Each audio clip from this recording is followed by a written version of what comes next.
minum kopi tapi dekat bazar, sedap ke tidak? Hai korang, kali ini saya nak bawa korang ke Puncak Jalil. Kita cari kedai Fast Coffee ni. Korang yang peminat-peminat kopi, korang boleh tengok menu-menu. Sangat menarik kan? Kalau tak ada idea, tanya je kat Fast. Kat sini kita ada dua yang sedap. Biasa try Vietnam Ice ataupun yang paling special kita guna Vietnam Cheese. Ya. Vietnam Cheese. Okay, Vietnam Ice dengan Vietnam Cheese. Nice. Bolehlah ni saya nak Vietnam Ice satu, lepas tu saya nak Vietnam Cheese tak? Boleh. Vietnam Cheese ni. Okay. Duduk ice kan? Okay, saya nak dua tu Yang bestnya kita dapat tengok Kak Faz ni buat korang tengok cheese ni tak kedekut langsung kan. Dia saya tak brown sugar and then siap bakar-bakar lagi. Menarik kan? Mesti sedap kopi ni.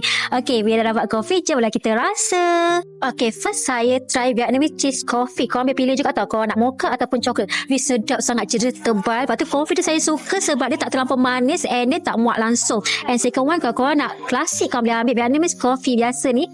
Yang ini korang boleh pilih lah, nak less sugar ataupun normal sugar. So korang apa tunggu lagi, jangan lupa untuk singgah Fast Coffee di Puncak Jalil 3/3 sekarang.